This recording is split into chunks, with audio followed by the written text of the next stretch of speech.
देखिए, यहाँ पर कहता है कि 2 केजी सेब और 1 केजी अंगूर का मूल्य किसी दिन ₹160 था। 1 महीने के बाद 4 केजी सेब और 2 केजी अंगूर का मूल्य ₹300 हो जाता है।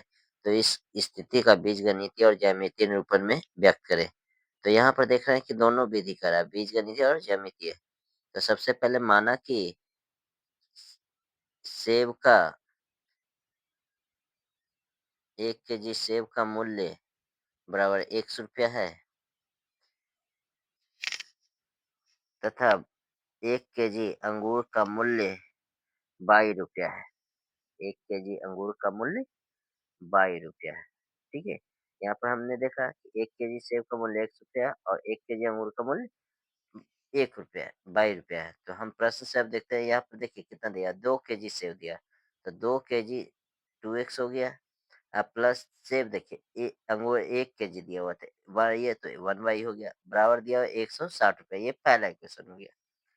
फिर हम करेंगे दूसरा नंबर इक्वेशन से, कहता है 1 महीने के बाद 4 केजी सेब और 2 केजी अंगूर, यानी सेब कैसे है ₹100, तो 4x हो गया, प्लस हो जाएगा 2 केजी अंगूर है ना? तो 2y हो गया, बराबर हो गया कितना, ₹300। ये मेरा कितना नंबर हो गया, 4x प्लस 2y बराबर 300। ये हो गया दूसरा नंबर क्वेश्चन, दूसरा नंबर समीकरण हो गया। अब यहाँ से जो है बीजगणितीय निरूपण हो गया। अब हमको करना है ज्यामितीय निरूपण। ज्यामितीय निरूपण करने के लिए क्या करेंगे, सभी में से x का वैल्यू रखेंगे।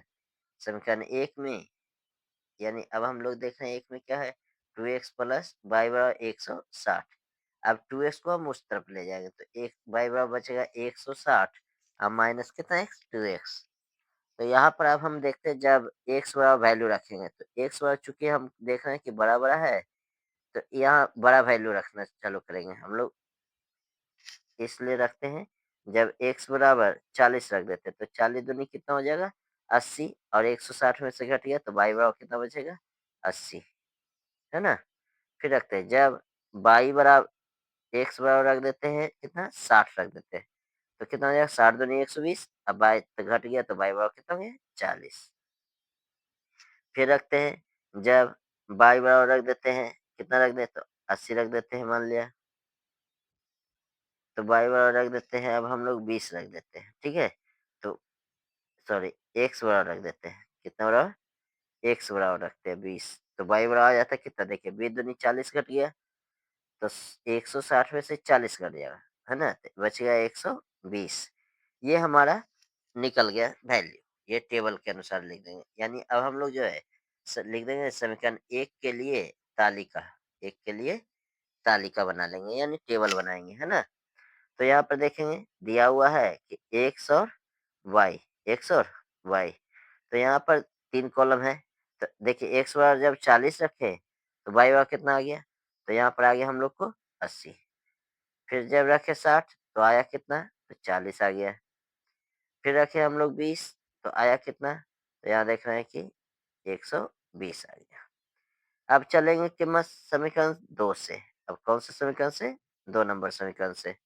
तो 2 नंबर समीकरण कहता है 2x plus 4x plus 2y बराबर 300।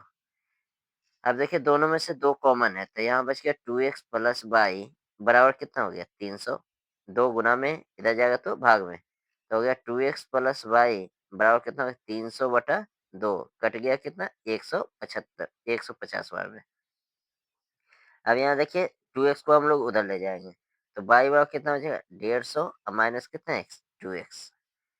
अब यहाँ पर क्या करेंगे कि हम लोग x का वैल्यू रखना चालू करेंगे, है ना? x का क्या रखेंगे, वैल्यू। तो जब रखते हैं x बराबर कुछ रख के देखते हैं, तो कितना रखें, तो इसमें भी बड़ा बड़ा रख के देखेंगे। तो x बराबर रख देते हैं पहले 20, तो 20 रखे तो 20 दूनी 40, और 150 में से 40 कट गया तो x बराबर 110 निकल गया, y बराबर, ये y बराबर कितना निकल गया, 110, है ना? अब हम लोग देखेंगे कितना, x बराबर, फिर से रखना चालू करते हैं, मान लिया 40 रख दिए, तो 40 दूनी कितना, 80, 150 में से 80 घट गया तो y बराबर आ गया 70। फिर रखेंगे, जब x बराबर रखेंगे कितना, मान लिया कि रख देते हैं 60, तो 60 दूनी 120, तो अब बच गया 120 में से 150 में से घट गया तो 30 बच गया। अब यहाँ पर इसी तरह से इसके लिए जो है समीकरण 2 के लिए तालिका बना लेंगे, यानी टेबल उसके लिए भी बना लेंगे। तो अब यहाँ पर देखते हैं तालिका बनाने में कि यहाँ दिया हुआ है एक्स और वाई। क्या दिया हुआ है? एक्स और वाई। तो यहाँ देखेंगे आप कि एक्स और कितना रखे थे? 20। तो आया कितना? 110। फिर रखे थे 40 तो आया 70। फिर रखे थे 60 तो आया हम लोग को 30, है ना?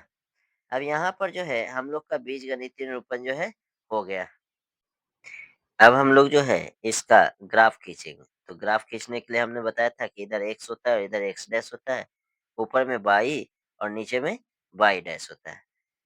अब यहाँ पर देखिए सब कुछ दिया हुआ है। तो बड़ा-बड़ा साइज़ है तो इसलिए हम लोग भी क्या करेंगे बड़ा-बड़ा साइज़ लेने की कोशिश करें। तो यहाँ पर चूँकि 0 होता है फिर रखेंगे 20, फिर 40, फिर 60, फिर 80, फिर इस तरह से 100, फिर 120, फिर 140। अब देखिए इतना तक में हो जाएगा, है ना? और ऊपर में रहता है 20, 40, 60, 80, 100, 120, है ना? रहने देते हैं। फिर इधर लेंगे -10, -20, -40। नीचे भी -20, -40, -60 रहने देते हैं, चूँकि नेगेटिव है नहीं, तो इससे उतना ज़रूरत पड़ेगा नहीं। तो यहाँ देखिए 140 अब y बराबर 80। तो देखिए 40 और 80 कहाँ है? तो यहाँ पर मिल रहा है, तो दोनों को हम लिख देंगे और यहाँ पर लिख देंगे 40 और 80। फिर दे रहा है कितना? 60 और 40, 160 और y बराबर 40। देखिए दोनों यहाँ पर मिल रहा है। तो यहाँ पर हम लिख देंगे 60 और 40। यहाँ पर कितना लिखें? 60 और 40। पहले 100 वाला फिर y वाला। अगला है 20 और 120। 120 अब y बराबर 120। देखिए यहाँ पर सबसे ऊपर में मिल रहा है। तो यहाँ पर हम बूंदा दे करके गोल मार देंगे। तो 20 और 120 यहाँ लिख दिए। अब यहाँ से सीधा लाइन से एक मिला देंगे, इसको हम लोग खींच देंगे, है ना? जैसे अगर टेढ़ा हो गया तो ये नहीं मिलेगा। अब दूसरा के लिए करते देखिए 120 एक्स वाई बराबर 110। तो यहाँ पर देखिए मिल रहा है। यहाँ पर लिख रहे हैं 20 और 110। अगला कहता है 40 और 70। तो 140 दिख रहा है, यहाँ पर है। और वाई बराबर कितना है? 70। देखिए दोनों कहाँ मिल रहा है? यहाँ पर मिल रहा है ना? अब इसको हम लोग कर सकते हैं 40 और 70। इसको ऊपर ही लिख देते हैं क्योंकि ये नज़र आना चाहिए। तो यहाँ पर लिख देते हैं 40 और 70। अगला हम लोग देखते हैं, दिया हुआ है 60 और 30। 160 अब वाई बराबर 30 लगभग यहाँ पर, है ना? तो इसको भी हम लोग लिख देते हैं। यहाँ पर मिल रहा है तो यहाँ हो गया 60 और 30। अब क्या करेंगे कि इसको हम लोग सीधा लाइन से मिला देंगे, बिल्कुल सीधा लाइन से। तो देखें ये दोनों आपस में जो है कहीं नहीं मिल रहा है, बिल्कुल समानांतर जा रहा है। तो यहाँ जब समानांतर जाएगा तो ये एक दूसरे को नहीं मिलेगा। तो इस तरह इसका ग्राफीय निरूपण पूरा होता है और इसी तरह से जो है हम लोग सारे क्वेश्चन को हल करने का प्रयास करेंगे और इस तरह का बहुत सारे क्वेश्चन का आंसर निकल सके।